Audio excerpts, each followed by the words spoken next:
Hello friends, welcome back to my channel. അപ്പം എൻ്റെ channel ആദ്യമായിട്ട് കാണുന്നവരാണെങ്കിൽ സബ്സ്ക്രൈബ് ചെയ്യുക, ഇഷ്ടപ്പെട്ട ലൈക്ക് ചെയ്യുക, ഷെയർ ചെയ്യുക, കമൻറ്റ് ചെയ്യുക മറക്കല്ലേ കേട്ടോ. അപ്പം ഞാനിന്ന് വന്നിട്ടുള്ളത് നമുക്ക് പുട്ട് പൊടിയില്ലാതെ വീട്ടിൽ തന്നെ പൊടിച്ചിട്ട് എങ്ങനെയാണ് പുട്ട് തയ്യാറാക്കുന്നത് നോക്കാം.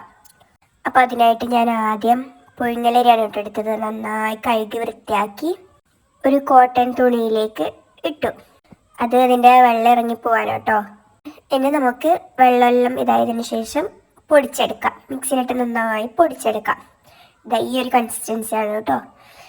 പൊടിച്ചെടുത്തതിന് ശേഷം നമുക്കതിലേക്ക് കുറച്ച് വെള്ളം ഒഴിച്ച് മിക്സാക്കാം.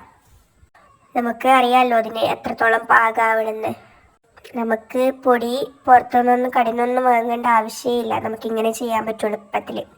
ഇനി നമുക്ക് പുട്ടിലേക്ക് നിറക്കേണ്ട തേങ്ങ ഞാനിവിടെ പൊട്ടിച്ചതാ ചിരവിക്കൊണ്ടിരിക്കുന്നുണ്ട്. അതും ഇതാ ഇവിടെ തയ്യാറായി വന്നിട്ടുണ്ട്.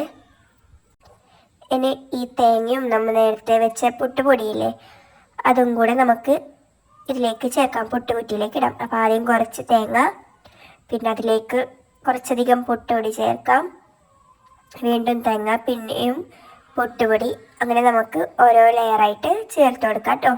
അപ്പം ഞാനിവിടെ പുട്ടിന് സാമ്പാറാണ് കേട്ടോ ആക്കിയിട്ടുള്ളത്. ഓരോ പ്രാവശ്യം ആക്കുമ്പോൾ ഓരോ വെറൈറ്റി ട്രൈ ചെയ്യും.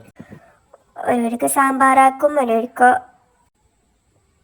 പുട്ടും കടലക്കറിയും, അങ്ങനെ ഓരോന്ന് ട്രൈ ചെയ്യും കേട്ടോ. അപ്പോൾ ഇതാ നമ്മുടെ രണ്ടാമത്തെ ലെയറും ഇവിടെ ഇതാ തയ്യാറായി വരുന്നുണ്ട്. അങ്ങനെ ഓരോ ലെയറായിട്ട് ചെയ്യാം.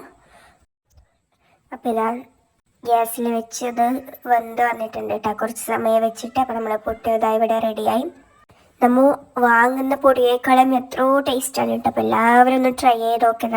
നമ്മുടെ പുട്ട് ഇതായി റെഡിയായി. നല്ലപോലെ വരും കേട്ടോ. നല്ല ടേസ്റ്റാണ്. ചൂടോടെ കഴിക്കാൻ നല്ല അടിപൊളി ടേസ്റ്റാണ്. എല്ലാവരും ഒന്ന് ട്രൈ ചെയ്ത് നോക്കണം. അപ്പം സാമ്പാറിൻ്റെ റെസിപ്പി വേണമെങ്കിൽ പറയണം കേട്ടോ. അപ്പോൾ ഇതാ ഞാൻ സാമ്പാറും കൂടെ മൺചട്ടിയിലാണ് തയ്യാറാക്കിയത്. അപ്പോൾ ഇതാ സാമ്പാറും പുട്ടും നല്ല അടിപൊളി ടേസ്റ്റായിരുന്നു. അപ്പോൾ അടുത്ത വീഡിയോയിൽ കാണാം.